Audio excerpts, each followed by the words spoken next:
Magandang araw sa inyong lahat, lalo na sa iyo, Miss Lottie. Ako si Rowena, 25 years old. Sabi nila, ang pamilya ang dapat na sandigan mo sa oras ng kagipitan. Pero paano kung ang mismong pamilya mo ang naging dahilan ng pinakamasakit na sugat sa puso mo? Paano kung ang taong inasahan mong poprotekta sa kaligayahan mo, ang siya palang kukuha nito? Hindi ko akalain na ang pagbubukas ko ng pinto ng aming tahanan ang siya ring magiging dahilan ng pagsasara ng pinto ng puso ko para sa lalaking pinangarap kong makasama habang buhay. Ito ang aking kwento. Nagsimula ang lahat sa isang simpleng pangarap. Isang admin staff lang ako sa isang kumpanya rito sa Caloocan. Araw-araw, gigising ako ng maaga, sasakay ng jeep, papasok sa opisina, at uuwi rin ng pagod. Pero masaya. Masaya dahil may taong naghihintay sa akin sa bahay. Si Lindo. Si Lindo ang naging pahinga ko sa magulong mundo. Isang company driver na hindi man marangya ang buhay, pero punong-puno ng sipag at malasakit. Halos 2 taon na kaming live-in. Sa loob ng panahong iyon, nasanay ako sa presensya niya. Sa simpleng pag-abot niya ng tubig kapag pagod ako. Sa pagtanong niya kung kumain na ba ako. Sa mga gabing sabay kaming nanonood ng TV habang nakasandal ako sa balikat niya. Akala ko, iyon na ang forever ko. Akala ko, sapat na ang pagmamahal na meron kami para tumagal habang buhay. Isang araw, tumawag ang ate Rinalyn ko.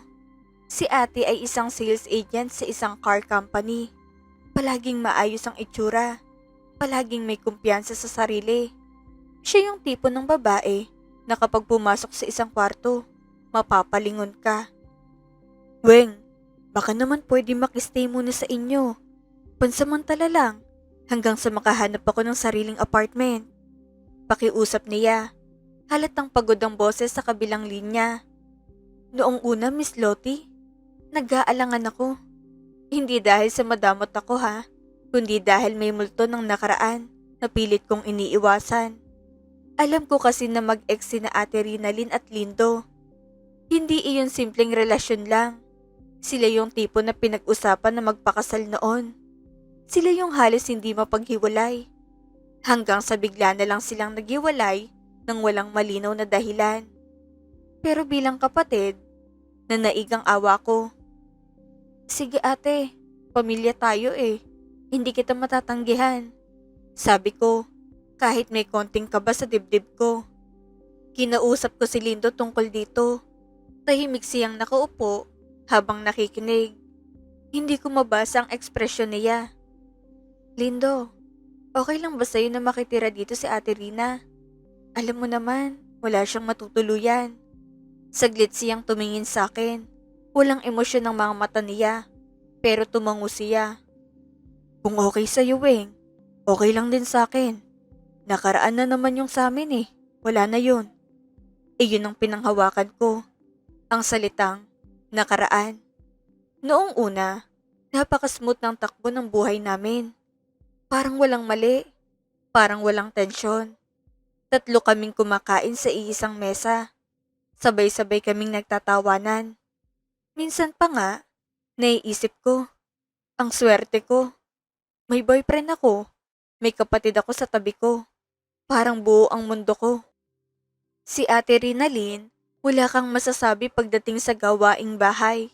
Kapag umuwi ako galing trabaho, malinis ang sahig, maayos ang kusina, at may nakahain ng pagkain. May mga araw pa na mas maaga pa siyang nakakauwi kaysa kay Lindo, kaya siyang nag-aasikaso ng lahat. Ate, huwag na. Nakabayad na ako sa kuryente at tubig. Tanggi ko isang hapon habang inaabot niyang 2,000.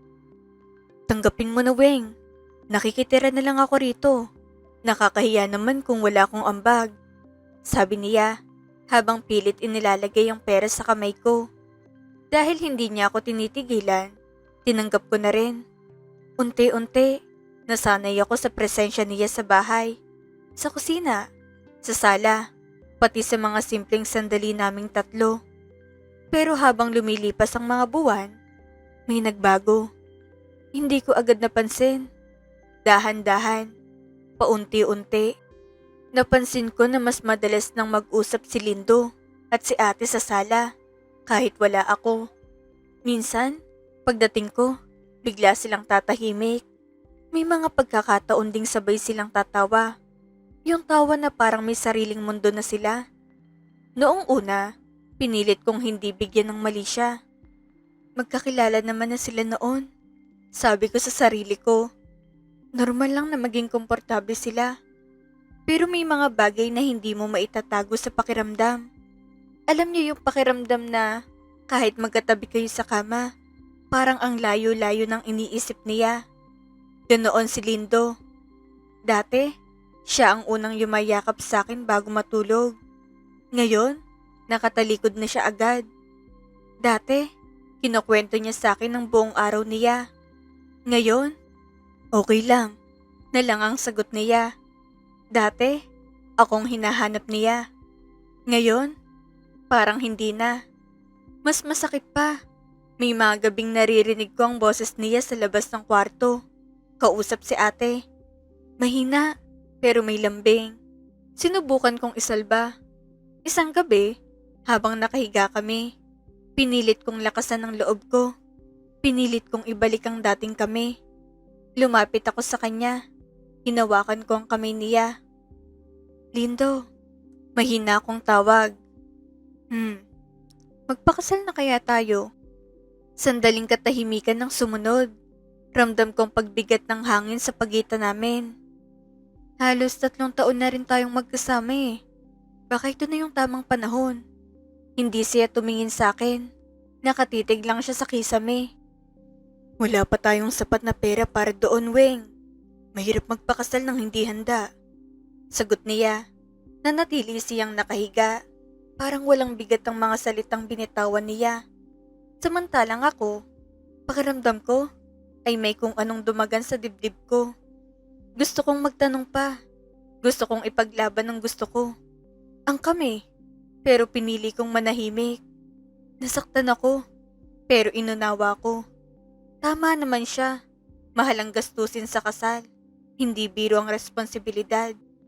Kaya naman kinabukasan, mas maaga akong pumasok sa trabaho. Nag-volunteer ako sa overtime. Tinanggap ko pati yung mga gawaing dati ay tinatanggihan ko dahil sa pagod. Araw-araw, iniipon ko ang bawat sentimo. Binawasan kong sarili kong gastos. Hindi na ako bumibili ng milk tea. Hindi na rin ako sumasabay sa mga office mates ko kapag kumakain sa labas. Kahit pagod na ako, iniisip ko na lang na para ito sa amin. Para sa future namin. Ang hindi ko alam, habang ako'y abala sa pag-iipon para sa aming hinaharap, siya naman ay abala sa pagbabalik sa nakaraan. Napapansin ko na, Miss Lottie. Hindi man agad-agad, pero ramdam na ramdam ko. Tuwing uuwi ako galing trabaho, madalas silang magkausap ni Ate Rinalyn sa sala. Minsan, mahina ang boses nila. Parang may tinatagong usapan.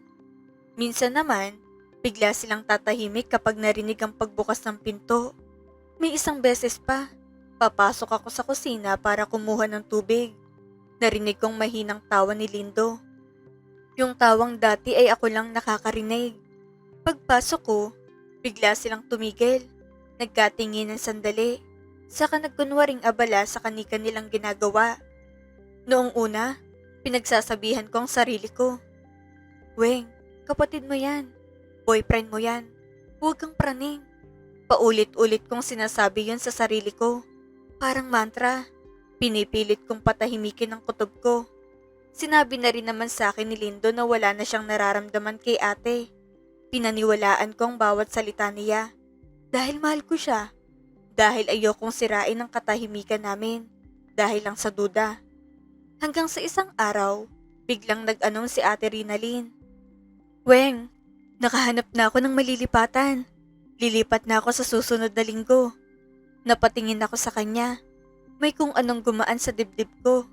Pero kasabay noon ay lungkot. Nalungkot ako dahil aalis ang kapatid ko.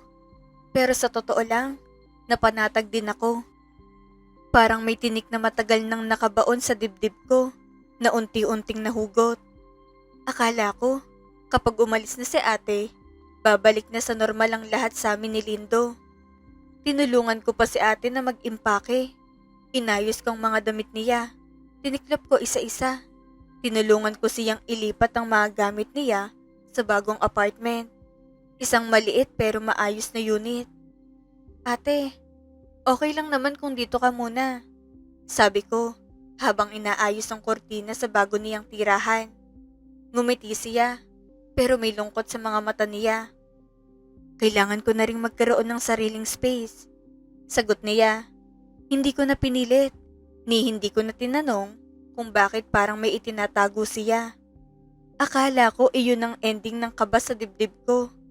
Pero ilang linggo lang ang lumipas matapos umalis ni ate. Biglang nagibang ihip ng hangin. Mas lalo pang naging malamig si Lindo. Mas madalas siyang wala sa bahay. Kapag tinatanong ko kung saan siya galing, iisa lang sagot niya, biyahe. Isang gabi, pag-uwi niya galing sa trabaho, hindi siya nagtanggal ng sapatos, hindi siya dumiretso sa kusina, hindi siya humiga, nanatili siyang nakatayo sa pinto, parang may mabigat na desisyong dinadala. Weng, kailangan nating mag-usap, sabi niya. Ang boses niya, malamig pa sa yelo. Bigla akong kinabahan. Bakit, Lindo? May problema ba? Humarap siya sa akin. Ngayon lang ulit nagtagpo ang mga mata namin, pero hindi ko na siya makilala. Ayoko na. Makikipaghiwalay na ako sa'yo. Diretso niyang sabi. Parang tumigil ang mundo ko. Parang biglang nawala ang lahat ng hangin sa paligid ko. Hindi ako makahinga. Hindi ako makapaniwala. Bakit? Anong nagawa ko? May pagkukulang ba ako? Nag-iipon naman ako para sa atin, di ba?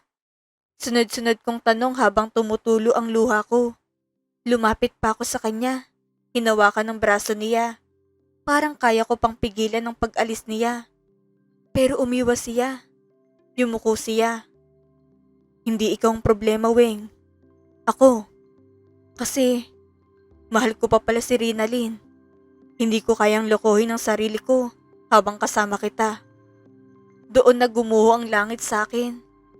Pakiramdam ko, sabay-sabay akong binagsakan ng lahat ng sakit sa mundo. Hindi lang dahil iniwan niya ako, kundi dahil kung sinong dahilan. Ang kapatid ko. Ang taong pinatuloy ko sa bahay namin. Ang taong pinagkatiwalaan ko. Ang sakit, Miss Lottie. Hindi lang puso kong nasira, pati tiwala ko sa pamilya. Ilang linggo akong tulala, parang robot na gumagalaw, pero walang nararamdaman. Pumapasok ako sa trabaho, umuuwi, umiiyak, natutulog, paulit-ulit. Hindi ko kinausap si Ate Rinalyn, hindi ko rin sinagot ang mga tawag niya. Pakiramdam ko, pinagtulungan nila akong dalawa. Pakiramdam ko, ginawa akong tanga sa loob ng sarili kong pamamahay.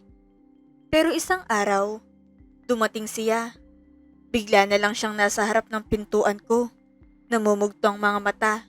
Halatang matagal nang umiiyak. Pagbukas ko pa lang ng pinto, lumuhod na siya sa harap ko. Maniwala ka sa akin, Rowena. Hindi ako agad nakapagsalita. Nakatingin lang ako sa kanya. Naninigas. Hindi ko inagaw sa'yo si Lindo.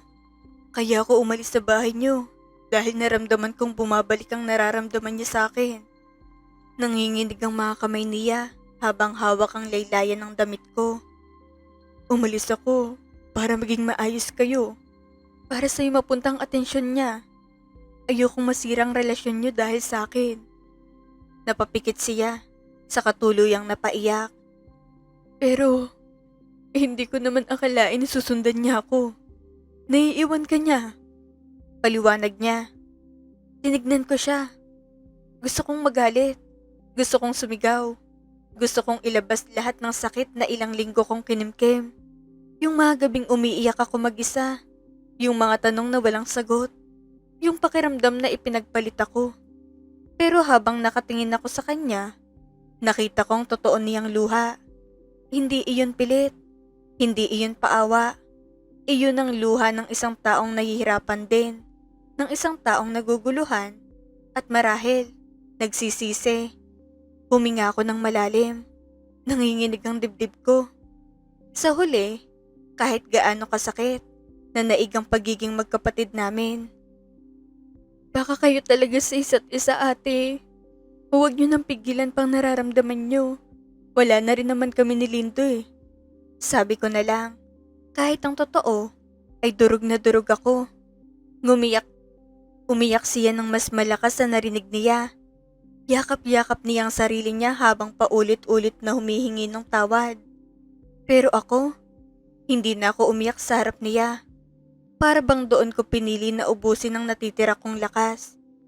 Pagkaalis niya, doon ko na lang hinayaan ang sarili kong bumagsak. Sa loob ng maliit naming bahay, kung saan ay dati ay puno ng tawanan, doon din ako tuluyang nadurog. Hindi ko kayang makita silang magkasama rito sa Pilipinas. Hindi ko kayang araw-araw na maalalang nangyari. Hindi ko kayang huminga sa parehong lugar kung saan ako nasaktan ng ganito. Kaya naman, gumawa ako ng paraan. Isang gabi, habang hawak kong cellphone ko, nag-message ako sa kaibigan ko na matagal nang nagtatrabaho sa South Korea. Pwede mo ba akong tulungan? Hindi madali ang proseso. Maraming requirements, maraming papel, maraming interview. Pero kinapitan ko yon. Parang iyon na lang natitirang paraan para makalayo ako. Hanggang sa dumating ang araw na kailangan ko nang umalis. Sa airport, mag-isa lang ako. Walang naghatid, walang nagpaalam. Bit-bit kong isang maleta at isang pusong pilit kong tinatahi kahit paulit-ulit na napupunit. Pagdating ko sa South Korea, sinalubong ako ng malamig na hangin. Hindi lang sa klima, kundi pati sa realidad ng buhay doon. Nagtrabaho ko bilang factory worker. 12 oras na nakatayo, paulit-ulit na galaw, maingay na makina, nakakapagod na sistema. Sa umpisa, halos sumuko ako. Naninigas ang mga daliri ko sa lamig. Sumasakit ang likod ko sa haba ng oras ng trabaho. Hindi ko maintindihan ng mga sinasabi ng supervisor. May mga araw na uuwi ako sa dorm na tahimik, tapos iiyak na lang bago matulog. Pero tiniis ko. Isang taon akong nagtiis sa lamig, sa pagod, at sa pangungulila. Unti-unti, natuto ako ng kaunting Korean. Natutunan kong ngumiti kahit pagod. Natutunan kong mabuhay ng mag-isa. Habang naroon ako, nabalitaan ko na lang na nagpakasal na sila. Isang simpleng mensahe lang mula sa dati kong kakilalang nagsabi sa akin.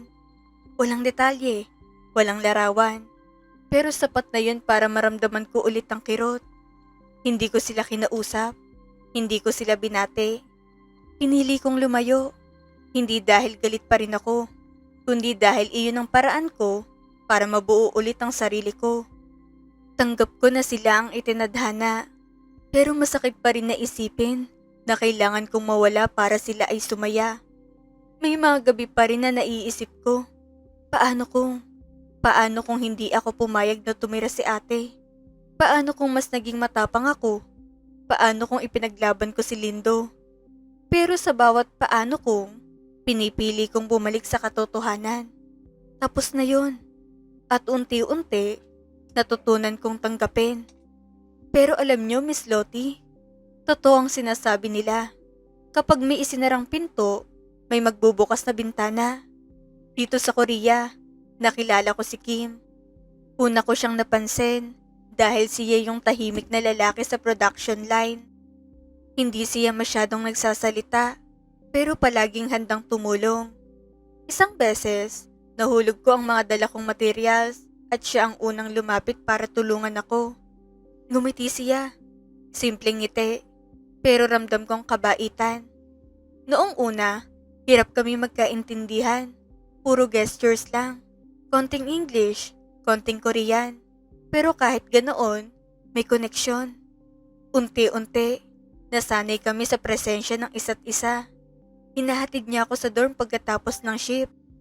Binibigyan niya ako ng mainit na kape tuwing break. Tinuturuan niya ako ng Korean words at tinatawanan niya ako kapag mali ang pronunciation ko. Pero hindi niya ako pinapahiya. Sa piling niya, unti-unting gumaan ang lahat. Mula sa sakit, naging katahimikan. Mula sa luha, naging ngiti. Ngayon, masasabi kong masaya na ako. Nakahanap ako ng pag-ibig sa lugar na hindi ko inaasahan. Minsan, kailangan nating dumaan sa pinakamadilim na bahagi ng ating buhay para makitang liwanag. Masakit man ang pinagdaanan ko kay Lindo at sa sarili kong kapatid, iyon naman ang nagdala sa akin dito sa kinalalagyan ko ngayon. Sana po mabigyan niyo ako ng payo, Lottie Story.